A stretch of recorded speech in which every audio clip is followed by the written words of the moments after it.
Welcome to The Flirty Vegan, the podcast that motivates you to thrive through plant-based living. I'm your host, Jenny Shafitz, certified life, breathwork, and vegan lifestyle coach. After decades of dieting and deprivation, I found the secret to living a compassionate, nourished life. Whether you've been vegan for years or you're just flirting with the idea, prepare to be inspired by real people who courageously chose health and love. It's time to look better, feel better, and do better. Welcome back to another episode of the Flirty Vegan Podcast. I am Jenny Shafitz, I'm your host, and I'm a certified trauma-informed life coach, breathwork facilitator, and vegan lifestyle coach. And that trauma-informed is so interesting, so important, and so helpful because when I'm working with people, I have a background and training to discuss and help clients process deep emotions, pain, traumatic experiences. And if you are a vegan listening, there is a good chance you have PTSD. You have been traumatized by images, sounds, and stories of animal suffering. And so I just want to put that out there that as a trauma-informed coach, I am able and honored to support you and help you work through the despair, the grief, the sadness, the anger, so that you can acknowledge the darkness and also welcome in the light because you are here and you are important and deserving of healing so that you can, one, enjoy life, yes, and also stay in the movement because the vegan movement needs you. Needs your sustainability. So please check the show notes and book a free connection call with me so that we can talk about what you're feeling, what you want to feel, and how to get there. And while I'm a huge proponent of breath work, again, I'm certified, but also things like meditation, journaling, visualization, getting out in nature, being with friends, relaxing, even pampering, I also recognize the value of proper fitness and nutrition. And while I'm in the process of getting certified in plant-based nutrition and I read a ton, listen to podcasts constantly, and interview really fascinating experts, I also recognize that I need support because I practice what I preach. If I'm going to tell other people the value of a coach and seeking guidance and support from others, then I need to practice that. So I recently hired a health, nutrition, and fitness coach, and it's someone who I have interviewed for this podcast and who has interviewed me twice for her podcast. And I'm super excited to share my interview with her today. So let me tell you about Clarissa Gannon. Clarissa is a certified coach, plant-based bodybuilder, and founder of EmpowerHER Wellness, a holistic coaching company helping women in perimenopause and beyond reclaim their health, strength, and confidence without restrictive dieting or burnout. Hallelujah, right? After years of trial and error with traditional fitness and nutrition advice, she discovered a better way, a science-backed, sustainable approach that blends strength training, hormone support, and plant-based eating. Today, she empowers women to nourish their bodies from the inside out and create lasting transformations physically, mentally, and emotionally. Whether she's coaching clients, speaking at an event, or preparing for her next competition, her mission is simple: to show women that they don't have to choose between living well and living strong. When she's not lifting, coaching, or sharing real talk on social media, you'll find her spending time with her kids, in the gym, experimenting in the kitchen, or dreaming up her next big project. And I will tell you, not only is Clarissa down to earth, relatable, and nice, she is also unbelievably knowledgeable. She has a ridiculous amount of certifications and a PhD in functional nutrition. So the woman knows what she's talking about. And since her business is focused on women 35 and older, she gets me. She gets her clients and speaks to our needs that are different from a young adult. So I hope you enjoy this conversation with Clarissa Gannon, and I hope you will take our advice, Clarissa's and mine, and ask for help when you're struggling. Recognize that we aren't meant to do this thing called life alone. We aren't expected to have all the answers ourselves. So it's not only helpful and supportive to hire a coach, it's also practical and integral to sustainable growth, transformation, and success. So now, let me bring you my interview with Clarissa Gannon. For those of you who are loyal listeners of the Flirty Vegan podcast, you may recall that I shared an episode where I was featured on somebody else's podcast. I sometimes do that in the in between weeks. And one of those episodes was with my new friend, Clarissa Gannon. So I am thrilled to invite her to the Flirty Vegan podcast today. Clarissa, welcome. Thank you, Jenny, for having me here. I am super excited and looking forward to our conversation. I know when you joined us for podcast, it was a really great conversation, and I'm sure we'll just jump right back in.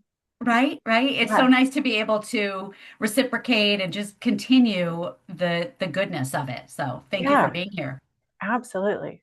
I was telling you before we press record, I have, and some of the listeners who've heard me talk about my journey to this moment in time, they've heard me talk about my history of dieting and binge eating disorder and overexercise and unpleasant body image, all of those things that most women can relate to, and Mhm. maybe even many men, most men, for all I know. And so, up until very recently, I have avoided, if you will, focusing an episode on fitness. And I will fully admit, as I did to you, I will admit to the listeners, that had a lot to do with my own baggage, the still unhealed wounds, because, do we ever heal them all? I don't know. If someone has, maybe I should interview them. But the still visible scars of my whole journey prevented me from engaging in a conversation with someone that could be very supportive and a really, enlightening conversation about fitness. And after I met you and got to be on your show, I realized you are the person that makes this transition into fitness conversation so bearable. So yeah, thank you in advance for that. Yeah, no, that's amazing. And that you know what, Jenny, thank you for sharing that because that makes me feel really good. That is like my entire why behind, why I do what I do. Being fit is great, but that's not the point. It's being healthy. And I think a lot of people have it confused like, oh, with being a bodybuilder, it's all for vanity and that, we're the epitomes of health. But bodybuilding in and of itself, like if you are competitive bodybuilding, is truly not a healthy sport. It's not good for your body, and there can be a lot of negative mental connotations to it as well. And so I think for you to be able to see that, hey, I'm just a real person and I want to help women feel better physically, mentally, emotionally, is that's huge. That means a lot to me. Yay. All right, good. Now, before we get into the real content of, and I chose the word content instead of the real meat of, because as vegans, we're not Right. getting into the meat of anything. But as before we get into the real content of this conversation, I do want to start off by asking you the question I ask all of my guests, which is, what attracted you to veganism? For me, it was more of health. Gosh, growing up, I had a lot of digestive issues. Like my family even took me into the doctor multiple times because I had just severe stomach aches and digestion problems. And everything always came back fine. And they're like, we don't know. I eventually ended up like cutting out meat from my diet as a teen, and I felt a lot better. Then, fast forward, got pregnant a few times. The doctors were like, you have to eat meat. You're going to get anemic. The baby needs nutrients. So I went back to that. For the pregnancy, it didn't feel good. Eventually, that pattern kept repeating. I'd have the baby go vegetarian again. I managed to be vegetarian through two of my pregnancies. So I think that's pretty cool. I didn't get anemia. The baby was healthy. So, nothing bad there happened. But then I went back to eating meat. Then I found working out. Then I found bodybuilding, and everybody was, protein. You have to have protein.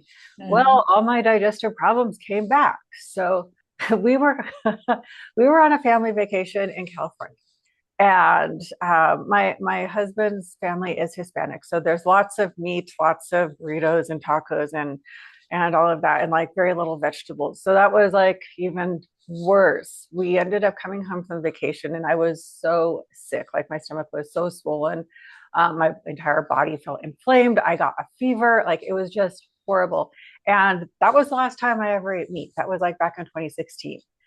Um, then my husband watched What the Health, and the Yeah. guy goes through like his health journey, and he's like, "Oh, well, maybe we should like eat vegans, and I want to see if I can feel better." So we did, and that was like a logical step. Okay, if meat's already been gone, so why not just remove these other things? And my digestion continued to improve, and he noticed some really big health improvements as well. The only thing is that after like about a year of that, he decided it wasn't working, and go figure. And he wanted to resume eating meat. I was like, sorry, this is how I'm going to live because I feel so much better. And I've just maintained doing that. I have some digestive problems now, but I really think that's related to perimenopause and some things changing internally that were just compounded by a lot of stress last year. But aside from that, like, I don't have the massive stomach aches. I don't have problems actually digesting my food. I'm able to go to the bathroom every day. I don't feel nauseous when I eat, and my body doesn't feel heavy. And honestly, my performance in the gym is really, really good.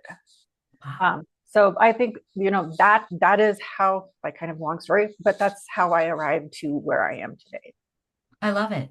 And I had interviewed, I'm not sure if you're familiar with Dr. Frank Sabatino.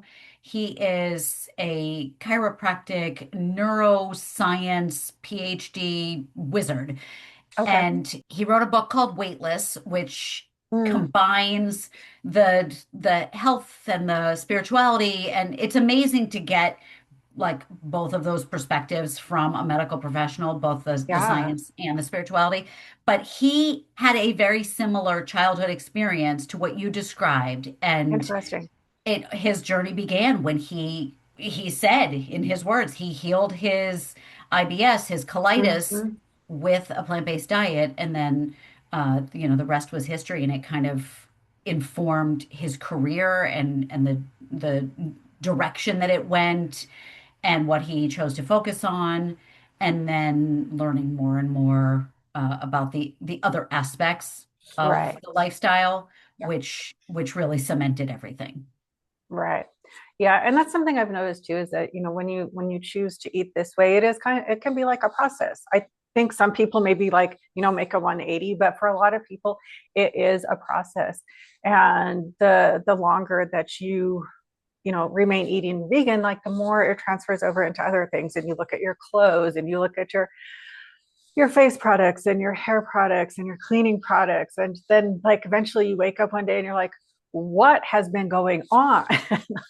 Yeah, Yeah. I have this same conversation with everyone that I interview because I can't have this conversation with people on the street who don't want to hear it. Yeah. But it Yeah. is that moment of awakening where you say, what what alternate universe are we living in where it has become normal and acceptable to inflict the kind of cruelty that we do on living beings and the environment itself? It's Right. Yes. uncanny. But I do want to get into the fitness stuff. Now, you mentioned a moment ago that bodybuilding isn't necessarily the healthiest approach No. to Oh my God. life, and yet you are a health fanatic. So, Right. what, let's first start with what came first, bodybuilding or plant-based eating or veganism? I can't remember what you said. Um, so I guess, yeah, going into bodybuilding, no, I was not vegan. Okay. It wasn't until I think like 6 years in is when I made the change. And what was that experience like as far as your own observations, Hmm. Right. scientific work, but also the external noise, the other commentary, the peanut gallery. Yeah, the peanut gallery. So at that point, I was working at an older Gold's gym. So there was quite a bit of commentary because they were like, "Why would you do that? You're going to lose all your muscle. You're going to get sick." Like just so many reasons not to follow what I was doing. But like right away, I mean, within like 3 days, the inflammation started going away. By the end of like the first week, I knew that digestion was already like moving, like things weren't just staying inside of me for an indefinite amount of time. So, and then I would say like at probably about a month or so, I noticed that like I actually felt stronger, which, probably has a lot to do with not being inflamed and, your body is not trying to process things 24/7. But, when I was receiving the unwanted opinions, I just kept telling them like, I have two, because at that point I had two nutrition certifications. And I was like, I think I know what I'm doing. Like, as long as I am meeting my protein intake targets for, building muscle, and as long as I am getting in vitamins and minerals and phytonutrients, I think I'm going to be okay. And what was amazing is that, the longer I have stayed eating plant-based, my labs are good. They're so good. I don't ever struggle with anemia anymore. And that was something that was like a chronic condition for me growing up and through pregnancies and basically the whole time I ate meat. So Mm-hmm. yeah, so those are the biggest things I noticed. Mentally, I think there was like also a lifting. Like I did struggle with depression a lot prior to that, and I think that improved some as well. So there's a lot to be said for plant-based eating, like just a lot. And I think that mood elevation, the mental health aspect, is Yeah. huge and not talked about enough. Right. No, it's not. And that is like it kind of takes a while because I think you don't realize like that you don't feel great until it's kind of gone for a while. And then you're like, oh, this is different. Right, right. I Yeah. think the majority of people out there suffering in some way, Right. I'm sure, have accepted it as their new norm Oh yeah. and don't consider an alternative. No, no, they don't. It's kind of like sleep. I have so many women come in and they're like, oh, I Yes, sleep great. And then like I see their log, it's like 6 hours. That's not great. What the heck are you talking? right, right. Yeah. It's so true. Yeah. Yeah, people have come to accept seasonal allergies, Yes. Oh, that's um, what went away too. yeah, low mood, fatigue, just kind of generalized Yeah. fatigue, brain fog, poor sleep. People have accepted all these things as just part of Hmm. life and especially as part of aging and Hmm. perimenopause. So that becomes the blanket excuse for everything. And it's not necessarily truth. No, no, it's not. And something else too, like as you're talking about aging, my skin is so good. It's Um, beautiful. Thank you. But people ask all the time, like, what do you use? I'm like, not much of anything. I have, Asparagus, spinach, broccoli. yeah, it's like, I truly believe, I mean, I have a good skincare routine now, but I didn't Yeah. years ago. And it's really the nutrition. But I think Yes. exercise has a lot to do with it too. Oh, yeah. But my skin today is better than it was prior to 2016 when I was younger. So that doesn't even make sense. Like No, that's that's just the amazing. exercise on its own. Wow. Yeah. That's fantastic. I love that. And it's yeah, Yeah. it's just it's wild the procedures and things that people are doing that maybe could be avoided if True. they ate more peppers. I don't know. Right. It's Yes. certainly worth the experiment, I would think. Right. Why go through injections and lasers and other kinds of drastic measures when Right. you could just maybe have more oatmeal and blueberries? I don't know. It is literally food for thought. So let's see, continuing on this conversation. So I'm not sure you mentioned the part about bodybuilding being not the best for bodies. Right. Um, in that, because it is extreme. And especially if the approach is done incorrectly, which unfortunately our space is full of thousands of core coaches that won't guide someone properly. So when you approach bodybuilding, the nutrition is extreme. Like either you are eating very regimentedly to build muscle, or you are eating very regimented to lose fat. And It's more so in the regimen to lose fat that it can become unhealthy because you tend to like lock in and you're eating the same foods on repeat on smaller and smaller calories. You're expecting your body to perform, at the high levels it would perform at when you were feeding it enough fuel. So your nervous system really takes a hit, your sleep takes a hit. The recovery aspect is pretty poor. And it can be really taxing, not just on the central nervous system, but also depending on the severity, like the duration of how long you're restricting calories and how hard you're pushing performance. Your hormones can take a hit, your thyroid can take a hit. And if you're not working with a good coach, your risk of experiencing those negative outcomes is going to be far greater. And it is inside of that piece that it can be unhealthy. Are we talking specifically about bodybuilding for competition or just bodybuilding in Mhm. general, or is there such thing as bodybuilding in general? I think there is a thing, bodybuilding in general, but I think that social media has pushed it anymore to what is in general is someone that looks like they're about ready to get on stage. And Okay. that is not healthy because, Yeah.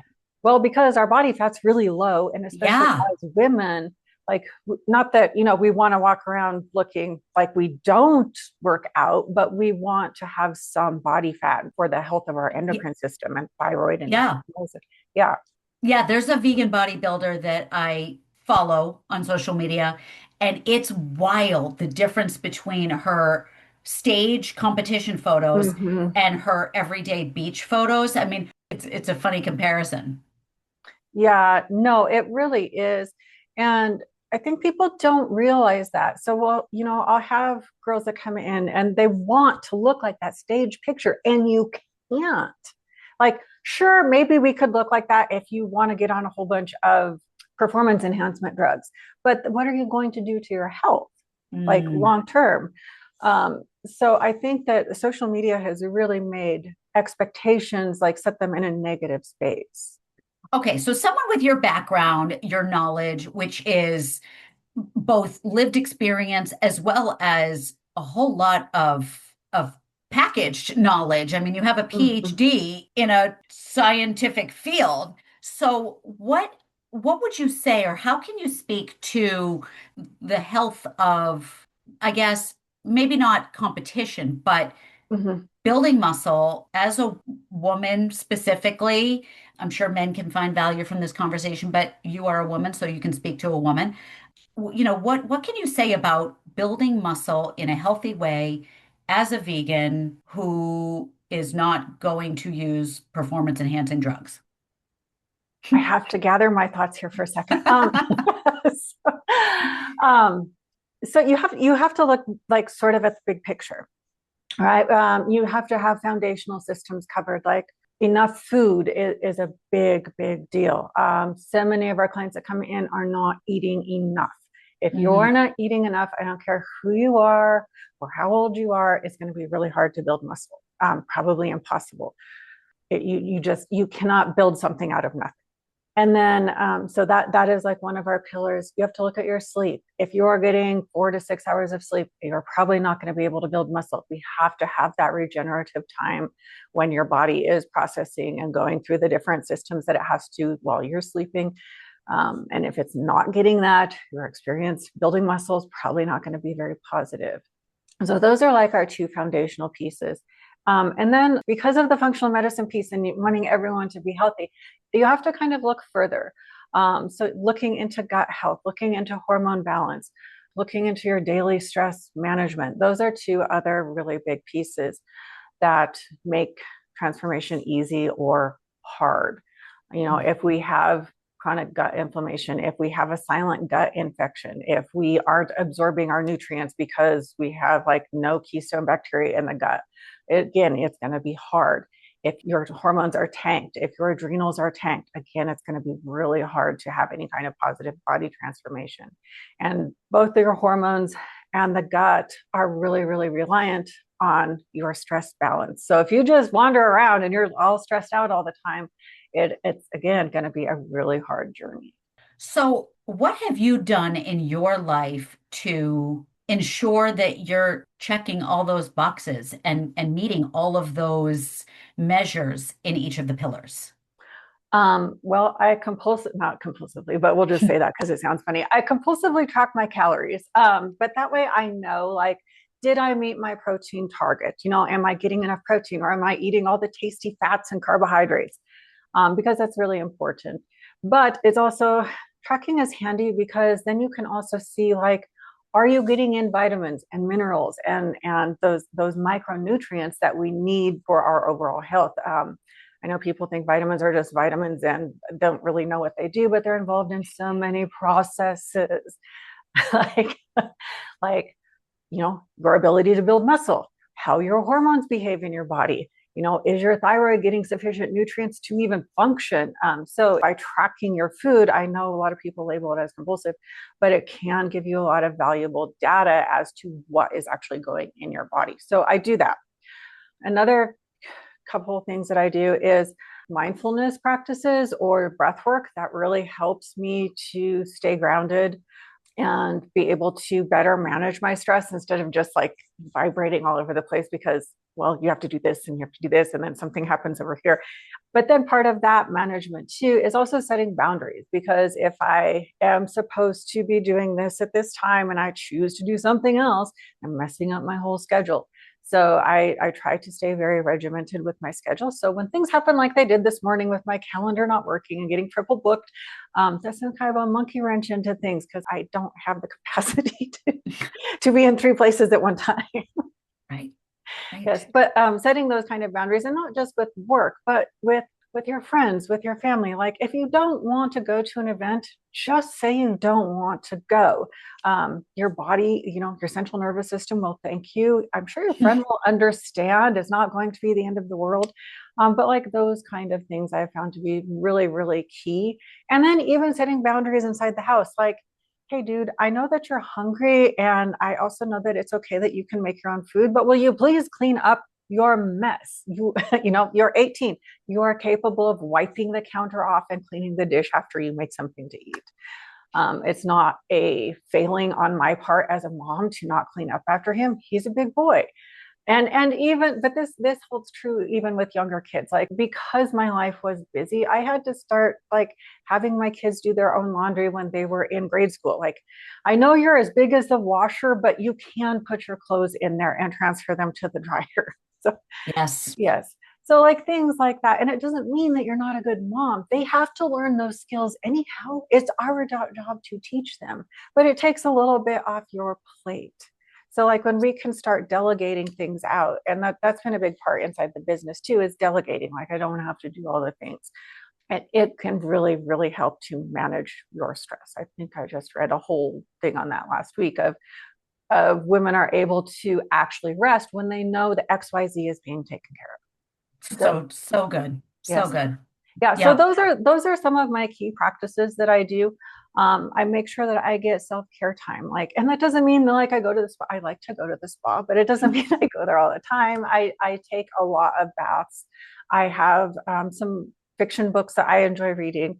I play the piano. I go to yoga sometimes. So those are all things that like help me to just, disconnect from social media and the 1,010 things I have to do.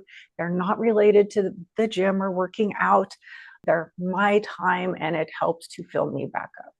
That is so amazing for our audience to hear. I love all of that. Oh, And I especially love the teaching the kids laundry because mine have been doing it also, like you said, since yeah, they were. yeah, it was middle school, if not earlier. Yeah, I think like fourth grade is when I wasn't before then because I had more time, but we moved here and I worked every day, all day long.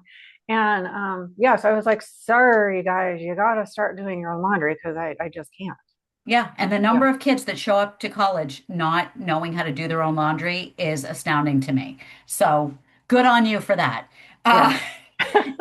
Now, being such a busy woman with a lot of interests and also a lot of goals, Mm. how do you get it all done?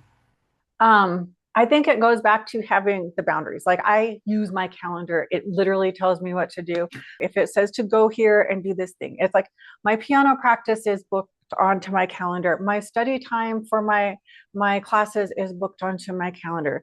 Time with my clients is booked onto my calendar. The only thing that isn't on there is like after 6 o'clock, and then that's my family time. Like I don't answer many client things at that time. I'm really worthless to go onto a podcast by 6 o'clock at night. So that's just that is my time with my family. Yeah, that's so funny. I mean, I totally agree. I have to put things on my calendar like pick up shampoo at Target. Make sure to call the plumber. I don't need any more notes around the house. It needs to be on the Right. calendar. Right. Right. Yeah, no, that's true. And I do like I have lists for my business of things that I have to do. If I think of something while I'm doing something, I tell Siri to write it down for me. Because I have to get it out of my brain. The more that we can get things out of our brain, the Yes. less stressed we are. So I think it's important to have those lists, whether it's on a piece of paper or Siri has it wherever she keeps. I don't know. Yeah. You know those people, they serve you something really delicious and then you ask them for the recipe and they get all secretive and dismissive because you know they don't want to share it? Well, I'm not one of those people. I have the most amazing chocolate chip cookie recipe that I veganized and I want to share it with you. This recipe is in a cookbook. It won Best of New Hampshire chocolate chip cookies, and whenever I make them for non-vegans, they obsess and can't get enough. It is that good, but I'm not stingy. I'm happy to give it to you so you can make them and spread the love. Just head to the show description, click on the link for a cookie recipe, and it's all yours. You can thank me later. Now, you mentioned earlier the, billion and one influencer Mm, trainers and voices that are out there promoting different options for health and wellness. mhm. Now, it seems like in the weightlifting, fitness arena, carnivore is promoted as the ideal diet. And yet you spoke to the array of nutrients our bodies need. So if these fitness enthusiasts who are consuming mostly animal products are lacking all of these other nutrients, what gives? Right. Well, I think if we look back, so like Atkins and South Beach, so like those were really big, like back in the 80s and the 90s. And what do we have an overflowing of now? Type 2 diabetes. Okay. Mhm. So now we have carnivore. So if here in the 2020s, we're seeing carnivore, I think what we're going to see in like 2030, maybe 2040 is a bigger push in the medical industry for heart disease. Yeah. Yep. So that's where I think that is all going. Yeah. So I was talking about plant-based nutrition with this very avid exerciser that I know, and she said, I go to CrossFit. I mean, this is meat lover's paradise. I mean, we don't have any mangoes here. So This crazy. is steak and chicken breasts all day, every day. And I said, are you guys not aware about the connection between those foods and future chronic diseases that are actually brewing right now? No, no, Yeah. was the answer. Yeah. No, CrossFit, their nutrition has never made sense to me because CrossFit is a high performance, well, it's a sport. Yeah. And for high performance sport, you must like every freaking nutrition textbook I've ever studied. And I mean, prior to the PhD, I have 8 nutrition certifications to fuel your daily exercise, to fuel high performance exercise. It is fueled by carbohydrates. And so that's why when we get CrossFit clients in and their thyroid is trashed, their adrenals are trashed, they have like no progesterone, it's because of the nutrition, because there's nowhere to get fuel from. Right. Yeah. I mean, It's it seems like common sense to you, and I don't have nearly the certifications you do, but in the couple that I have, right. it's It so makes obvious. no sense. I know. I have never understood that ever. I don't know why. And it's great. Like one of the certifications I spoke with the guy that wrote the certification, and his clientele was primarily CrossFit. And he agrees, like it is the same scenario nationwide. So it's not like just narrowed down to a few places. It's everywhere. So when people come to work with you, is it for nutrition? Is it for fitness? Is it for both? And do you guide them however they want to eat, or are you pushing plants only? So honestly, it's kind of a combination of both. We have some people that come in that like they want to do a bodybuilding competition. So then we're working, doing all the things from that angle. Most of our clients, however, are perimenopausal women. Some of them exercise, some of them don't. It really just depends on the person. Some of them, honestly, Jenny, some of them aren't capable of exercising because they've been sitting on the couch forever. So then it's like, it's our job as coaches to meet that person where they are. So you start with moving your body while you're sitting on the couch because you're physically unable to support yourself standing. So it's the degree between clients seems to vary greatly as far as activity goes. Nutrition is always part of it, whether we're working online clients or whether it's an in-person client at the gym. Because of starting as a personal trainer and working with clients for years and not seeing them change was really frustrating for me. And that's when I started, collecting my nutrition certifications because I'm like, something's missing, something's missing. And it's the food. It always goes back to the food. 100%. Yeah. And then, perimenopause brought along all the questions like, well, if the food is there and the exercise is good, why aren't things changing? So we had to go learn more. Right? Right.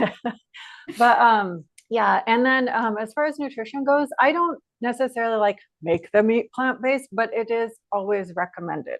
And sometimes that's a conversation we have like right away. Or for instance, I have a client, she's been with me for a little over a year. And we just had the conversation this morning because she's like, my cholesterol is still high. I'm like, well, you could eat less meat and we could use more vegetables, get some more fiber going. And she's like, okay. But, if I had said that months ago, I don't think she would have been in the space to hear it. Got it. Yeah. Now, you have had success as a competitive bodybuilder eating plants, correct? Yes. Yeah, exactly. So the first time I did a show, Jenny, I did it vegetarian. Then from there, then all the other shows have been vegan. So I'm quite proud of the package I brought back in, not last year, because I didn't compete last year, the year before. Yeah, so I mean, there's visible proof with my show day pictures over the years that it continues to get better. I am not losing muscle. I'm not getting stringy. I don't, look old. I'm kind of old. But Hey, watch it. well, no, I don't know. I don't know how old you are. I think it's the same as you, or Okay. give or take a year. Give or take a year. Yeah. Yeah. So watch it, lady. I compete in masters. We'll just say that. But yeah, the package, it keeps getting better every year, which is the whole point of competing, at least in my opinion. Sure, it would be great to win a show, but you are in competition with the person that you were last time. So as long as you go and you beat that, I think you're winning. Yes. Yeah. Yes. I love that. I do have a vegan friend who is in the competition mode right now, and it's just so inspiring, so exciting to watch her journey as a committed vegan. And she is really focused on going as whole food as possible. She's going rogue and saying, yes, I have this goal to compete, but I also want to be the healthiest version of myself. There's no sense competing and achieving that goal if my goal of being healthy goes down the toilet. Right. No, and I totally get that. Yeah, that's her journey, but I just think it's so great that people like you, people like her, are out there showing the other lifters that this can be done without killing animals. Right. Yeah, absolutely. 100%. And it just seems like such a foreign concept when, even someone close to me went to the gym to work with a trainer and was told you need absurd amounts of protein, which I would love your feedback on, because I think the lay lifter, if we call it that, the non-competitive, non-hyper-focused bodybuilder, but just like the lay lifter who wants to get a little stronger, I'm not sure that person needs 150 grams of protein. I Hmm. personally, in my research, have not found that to be true. And so this person, of course, was being told by the trainer, you need the Oikos 22 grams of protein yogurt, have a couple cups of that, have cheese at every meal, have cottage cheese. And I am Yeah. advising otherwise, saying, actually, soy milk has this many Right. grams of protein, Yeah. and there's the high protein tofu that if you are obsessed with Hmm. protein, there are other ways to get it. That really dense high protein tofu, Hmm. which I found at multiple stores. You can get it. Soy curls Right. are so high Yeah. in protein, and there's the fava bean tofu, and there's just so many ways to Hmm. get high amounts of protein. But I don't know. I guess can you say a little bit about the protein debate and where you stand on it? Yeah. I know that like it's supposed to be zero point 0.8 grams per kilogram of body weight, like for just maintenance. Yes. What I have seen, and this depends entirely upon the person's goal. If you want to just exercise and build muscle for the sake of improving bone density and you're not chasing like a specific lean physique, then that is fine. But if you want your body to look leaner, if you want like more defined muscles, less body fat, I have found that more works better. And Okay. especially with women that are a little bit older. Which I think, and well, I think precision backs this up.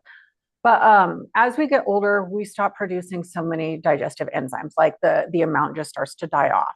Stomach acid production dies down a little bit too. So therefore, like it is a little harder for us to digest our food. So we're not really getting all the same nutrients we were getting out of it when we were a little bit younger. So it just means there's not as much bioavailability Mhm. from the food, which is fine. But I do think that's why we have to, like, if you are really chasing a physique, why the response seems to be better with more protein. Okay. Yeah. Interesting. What is your take on supplements? Supplements are a supplement. I know they come in, they're like, I'm taking this and I'm taking this. And I'm like, oh my God, why? Why are you taking this? Can we run some labs and see what you need? Is generally my approach to it.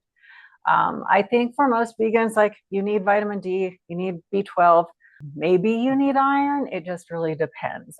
You can totally get enough iron. I have never had a problem with it since going vegan. But I think those two are main supplements.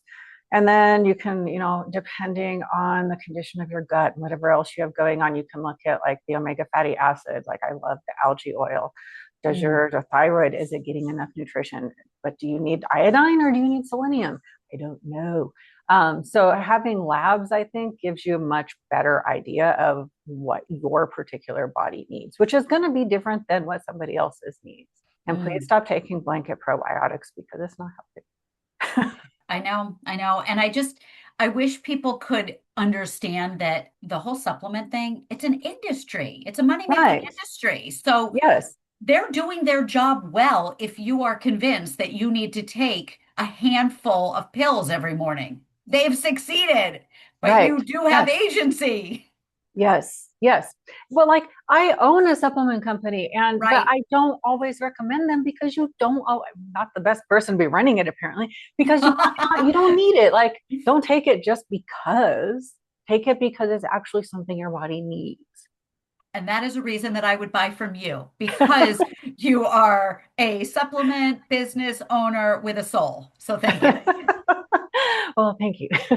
Well done there. Uh, Yeah, it is crazy. The people, I'll see them on Instagram, the I 50-year-old know. woman who's taking literally a handful of pills every Right. morning and bragging about it on Instagram because, I'm so self-loving. Look at my Hmm. array of supplements. And I'm thinking, I take the two that you mentioned, and I don't even take Hmm. B12 every day because the amount that we need is Hmm. way less than what's in the pill. So I was Right. advised to take it, once or twice a week. Hmm. And that's what I do. If you eat food, Right. and like Yeah. you alluded Food. to at the beginning, a proper amount of food, Yes, that's huge. women should not be trying to live off of 12 or 1300 calories. You cannot get enough nutrition. It's a proper amount for, a young child, but or like maybe your dog, but not for you. Yes. It's so crazy. That amount, that 1,200 calories, I is the know. amount I have been hearing since the first day I started dieting a million years ago. In my business class the other day, we had this conversation about making a blanket plan. So, people go out and they'll buy like a workout program that has a meal plan. Well, for people to get results, you have to think about all of the people that are going to be buying this program, right? And then in order to see results, we have to restrict calories, right? If the goal is weight loss, you have to restrict calories. There is no other way around it. So you have to think about the person that is going to have the worst metabolism, like the worst ability to burn any kind of body fat as fuel. So you have to look at that. And unfortunately, most women have been on at least one diet a year since high school. Some of us since before high school. And over time, you downregulate. So every time you go on a diet, you have to eat less and you have to eat less. So you have to look at that.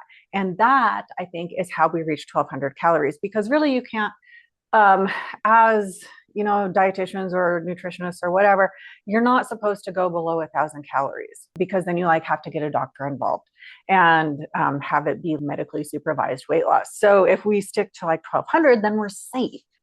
And I think that is where it came from. So, but most women are adapted to eating that much, which is what happens as you chronically diet through the years, is your metabolism does not break. I really want to make sure that people understand that. And what it does is it simply adapts to what you're giving it. So it's like, hey, this woman likes to only give us about 1,300 calories. So we're going to learn to grow her hair and regenerate skin cells and digest her food and make sure that she can do all of the things she's demanding of her body by only using that amount of calories. So when you go on a diet and it's 1,200 calories, your body doesn't do anything because that's what it's already used to. Mm-hmm. Yeah. Now, when you said a moment ago, the part about if you want to lose weight, you need to restrict calories. Was that your thought, or were you generalizing the verbiage out there? That is the only way you can lose weight. Food is energy. And so we ingest the energy and it goes into our body and it is used for us to produce energy, or our body utilizes that energy to perform the various tasks and move through systems that it has to do every single day that we don't ever think about. So if you are ingesting a certain amount of food and your body is running off of that, then to lose weight, you have to reduce the amount of energy you are putting into it in order for your body to then catabolize some fat cells, or more likely muscle cells, to create the energy that it needs to survive. And that is how weight loss is achieved. There is no other way to achieve it. So what happens then if someone, it has been a chronic dieter, they're already at 1,200 calories, but they want to lose weight? You're saying that they need to go to 1,000 or go to 900? Right. That is what happens. And that's where our industry is broken, Jenny, because you can, but generally at that point, your body, your nervous system is so stressed out. Your hormones are probably dysregulated because of the constant stress. The thyroid is probably downregulated because of the constant stress. So at that point, you could reduce calories. Will it work? It might. It more likely might not, which just leaves everyone stalled and eating less still. So then the only solution is to help your body remember that it can have more energy. So you go through in the industry, it's called a reverse diet, and it's slowly building your body back up to, you increase calories gradually generally over a really long time to minimize fat gain, but also, to not like overstress your body. Because again, if you go from eating 900 or 1,000 calories to eating 2,000, that's going to just create stress, but on the opposite spectrum, right? So if you gradually increase it, the outcome is less fat gain and then less stress on your body as well. So that is a process that would need to be gone through in order to rectify that negative adaptation to the lower amount of food. So tricky. Yes, it is. And for women, it's scary, right? Yeah. Because all your life you've been told to eat less and less and less in order to look the way that you want to look, when that's not really always true. So, can someone who's been dieting forever and who's hovering, let's say, around 1,000 or 1,200 calories, get to a place where they fuel properly and still alter their body composition? Yes, it takes time. It's not one of those things like everyone, looks for the fast track. A transformation like that takes a long time. And honestly, it kind of mimics my own transformation over the years, because I started as one of those people that was hardly eating. And over the years have been able to increase my intake, and obviously, my body followed what I was doing, and I built muscle. And even the whole act of increasing calories and building muscle and then cutting it all down, get ready for a show. So you decrease your calories, but then after the show, you have to increase them again. So it's like this hill or roller coaster if you're not doing it right. But it should be more like a gradual hill where intake is high and then it dips up and then it goes high and then it dips up again. So that's why when you look at social media and the being extra lean, it's people being on low calories, and we can't live there. I mean, we can, but after a while, it's going to take a toll. Yeah. Wow. So, with all that you've gone through, all that you've learned, do you have any additional nuggets of wisdom that you would share with this audience who wants to be healthy, wants to perhaps gain a little more muscle and look their best? What would you say? I would say you have to eat. You really have to eat. And for women, I think that is the biggest thing, because again, we're just so conditioned to be smaller and eat less and don't get too big. And trust me, that's never going to happen. I'm still trying to get too big. And 16 years later, I'm still not too big. Too big in the muscle sense. Right. Yeah. Yeah, it's not going to happen. But we have to eat, not just to build muscle, but for our overall health, because your body depends on the calories. It depends on the vitamins and the minerals. The minerals especially are huge in thyroid health and hormone health. Just they're absolutely huge. And you can't get those if you're under eating or if you're not absorbing. All right, so that just sparked another question. Okay. I was gonna go somewhere We're, else, but so with women specifically who are dieting, not consuming enough calories, and maybe it's because they're, and we're not gonna go down the rabbit hole, but maybe they're on a GLP-1 and they don't have an mm, appetite, so they're not consuming the quantity of calories that you might recommend. mhm. What have you seen or learned to be the predominant negative effects of low calorie consumption? And especially with the GLP-1s, it's adrenal fatigue. It's like just bottomed out cortisol. And it's because there's not enough food. You're trying to keep up your daily life. You're probably exercising, and your body just it cannot keep up. And then you're not getting the minerals because you're not eating. So what does that look like? I mean, for the Mm-hmm. person listening who's like, what is she saying when she's mentioning adrenal fatigue or Mm-hmm. cortisol bottoming out? What does that manifest as? When we have low cortisol, we have a lot of fatigue. Like just going through the day is exhausting. No matter how much you sleep, you're still tired. Often people will be cold. We see more disturbances digestive wise. So maybe you'll have constipation, maybe you'll have diarrhea with being on a GLP-1. Those are both side effects. So sometimes it can be hard. Sometimes not so much in the presence of a GLP-1, because with that, you are forcing less and less food. It's also working on different pathways in the body. But if you are experiencing adrenal fatigue outside of being on a GLP-1, like if you're not on it and you're just reducing your calories that much, you'll see stalled weight loss. A GLP-1 will still push the weight loss because it's working on different receptors in the body, right? So we're still facilitating the ability to lose fat, but you'll see pushback. Your body will push back if you're not on it. The medication can override that. So I see that we start seeing hormonal dysregulation because your adrenal is tied to hormone balance, and then the gut is really tied to the adrenal function as well. Like if you have some sort of adrenal problem, you will have gut problems. times that you just will. Okay, so eat real food, eat a lot Yes. of it, and and sleep and reduce Yes. stress. Okay, that's what I learned today, Okay. among other things. Awesome. Thank you. So before we wrap up, I want to just make sure, is there any last advice that you haven't said or I haven't directed you to say, but you want to make sure Mhm. people know? I would say, like, if you're not vegan and you're thinking about going vegan, I say do it because there is a lot of good health benefits. But I also do it smart. Don't like just try to flip a switch because that's hard.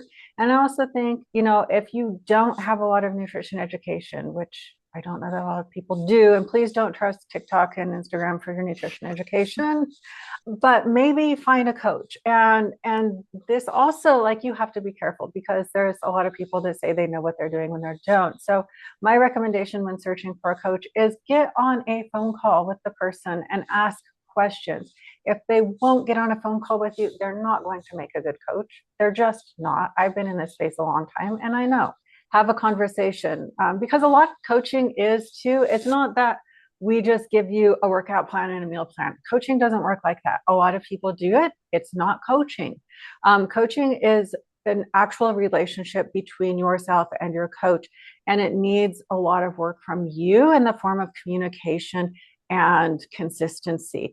So understanding that when you're interviewing someone can really help you to understand if that particular person is a good fit to guide you through the process. That's amazing. That was a beautiful commercial for both of us. So thank you. Oh, good. Couldn't have said it better myself. I love it. All right. So please tell this audience more about what you're doing or how to work with you, where to find you, those things. So I do coaching online. We also work with like a handful of people locally. So if you're local, you can always look us up. But online is where we have a large community as well. And with my coaching is a very different approach. Obviously, you're not getting just a meal plan and an exercise plan. We do a deep dive into your health because I want to know your hormone balance. I want to know your gut health. We're looking into what is your genetic profile because all of these things really help me to understand how your body is going to respond to different foods. It also helps in really removing a lot of the stress that sometimes women face when they're going on a new program. Like, is this going to work? Well, if we know that you have adrenal fatigue, then we know exactly what to do and not just reduce your calories and then be frustrated because nothing's working. So if we can get that stress out of the way first and address that, then we can move into fat loss, at a later time when we have healed those underlying things that are halting progress right now. So it's like a complete overview of health. And as a coach, it's my job to meet you where you're at. I think prior, I mentioned some of our clients can't exercise. I don't expect everyone to exercise. So it's really us meeting you where you're at with your health, with your fitness, and then too with mentally, what are you capable of? Because I can write the best program in the world, but if you can't follow it, it's not going to do any good. So that's in a nutshell, I guess, what coaching is like. Our website is Her Wellness online, and there's more information about the coaching program there, or you can find me on social media under my name, Clarissa Gannon. Amazing. And your podcast? Oh, yes. Yes. Our podcast is A Plant Fueled Femme. I forgot about that. And we have a YouTube channel and whatever. Yep. It'll all be in the show notes. So everyone will be able to find everything you're doing. That's great. All right. Thank you, Jenny. All right. And then my last question, we spent quite a bit of time praising the benefits of eating food. So Yes. will you please share with this audience some of the vegan meals, snacks, or beverages that you like to consume? Sure. Gosh, two of my staple things are the fava bean tofu. That is it's such a great source of tofu and it's so versatile. If you go on Instagram, I've made so many different recipes with it, from scrambling it to making pudding. I've done lasagna. I will eat it out of the box sometimes when I have sucked on my meal prep and don't have anything ready to go. So that's one of my staples. And then I also use textured pea protein an awful lot, which is the textured vegetable protein. It's just only peas. So those are my two staple proteins. And then otherwise I eat a lot of fruit, and I do potatoes. I eat potatoes like every day, and you can Yes. like not a bad deal. Um, I have a steam oven, so I can literally like put this huge tray of vegetables in and have steamed vegetables for the whole week in 20 minutes without me doing anything besides dumping it on the tray. So I do that. Not that I love steamed vegetables, it's just it's convenient, Yes. which is really what I need. So those are some of my favorite things. I actually really like. Have you had the hearts of palm pastas?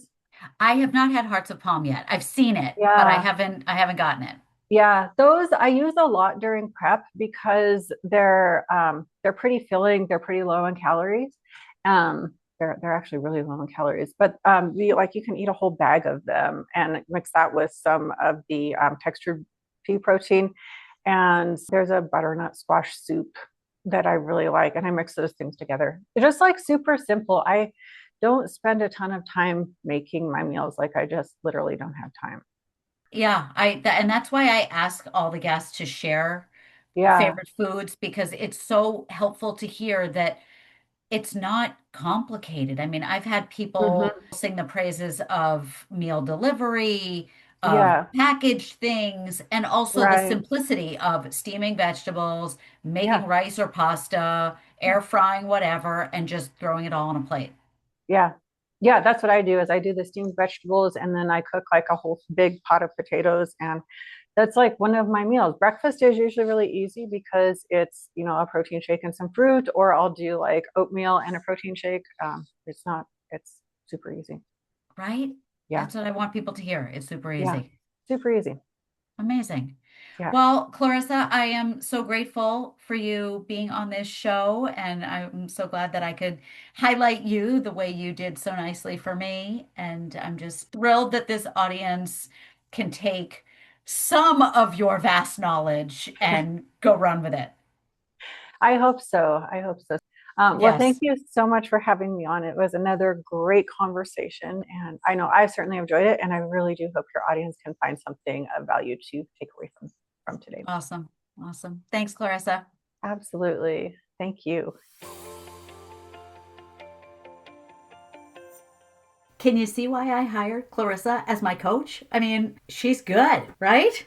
All right, let's get into the juicy bits from this conversation. Number one, being fit is great, but it's about being healthy. Come on, people. Let's finally recognize that as truth. That looking skinny and fit is meaningless if the inner health isn't there.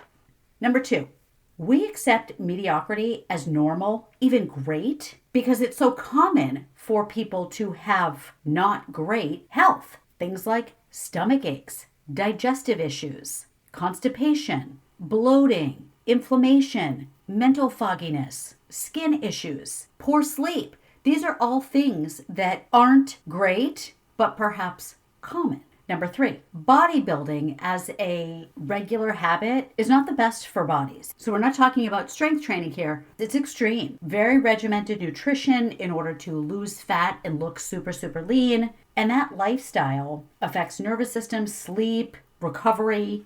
Number four, for a woman vegan to build muscle, you need foundational systems like getting enough food, getting enough sleep, having that regenerative time, and then factoring in functional medicine pieces like gut health, hormone balance, stress reduction. Number five, Clarissa's advice for handling all of it is tracking food consumption in some way to get clarity on nutrients, really. Mindfulness practices like breath work to stay grounded, setting boundaries and delegating tasks, putting everything in the calendar because the more we can get out of our brains, the less stress we feel. And also self care time. And this could be taking baths, reading, listening to music, all those things. Number six, carbohydrates fuel high performance athletes. Carbs are a good thing. And if you've been watching any sports this summer, especially tennis, because I'm a huge fan of watching tennis, and this is where you can really notice it, the players, more often than not, are munching on bananas throughout their match. Protein, however, is for repair. Number seven, and I know we talked about the amounts of protein in my interview with Kathy Freston a while back, but just to reiterate, 0.8 grams of protein per kilogram of body weight is the suggested amount for muscle maintenance and kind of regular consumption. That number goes up if you've got competitive or fitness goals and for aging women. And I say aging women because Clarissa noted that as women age, digestive enzymes reduce and stomach acid reduces, so women aren't getting as much nutrition from the food they're eating. Number 8, supplements are meant to supplement the food you're eating. And she recommends having labs done to get more clarity on where your numbers are at, how your body is operating. Number 9, women should not try to live off of low-calorie diets. 12 to 1,300 calories, that's just not enough food. To be healthy and look good, you have to eat. Number 10, let me reiterate Clarissa's key message. Eat real foods and lots of them, sleep, and reduce stress. Number 11, she recommends trying vegan, but do it smart. Hire a coach, and you want to vet the coach. So someone like Clarissa or myself who will share the knowledge, give the support, cheerlead for you, and give you both information and accountability. And finally, number 12, Clarissa's favorite foods include fava bean tofu, which I am obsessed with because it is super high in protein and 0 fat, and by the way, tastes delicious. She also loves textured pea protein. And if you've heard of TVP, textured vegetable protein, it's very much like that. She also loves fruit, potatoes, steamed vegetables, and hearts of palm pasta, which I just picked up because of this conversation. So I hope you enjoyed this conversation and found so much value. You can follow Clarissa at EmpowerHERWellnessonline.com. Listen to the Plant Fueled Femme podcast and check the show notes for her links and all of my links, because I want to remind you that the show notes are packed with goodies and ways to contact us. So please like, subscribe, or follow this podcast wherever you're listening. Share this episode with a friend and engage with the show by leaving a comment or writing a review. That really goes a long way at generating more interest and increasing listenership, which is the goal because I want to amplify the messages that my guests share. Be sure to tune in a couple weeks for my fabulous conversation with the one and only joyful vegan, if you know, you know. It's Colleen Patrick Gaudreau, and it is a wonderful, rich conversation full of so much inspiration and practicality when it comes to living a compassionate life. So have a wonderful couple of weeks, and as always, it is with a heart full of gratitude and a fridge full of veggies that I send you peace, love, and chickpeas. Mwah!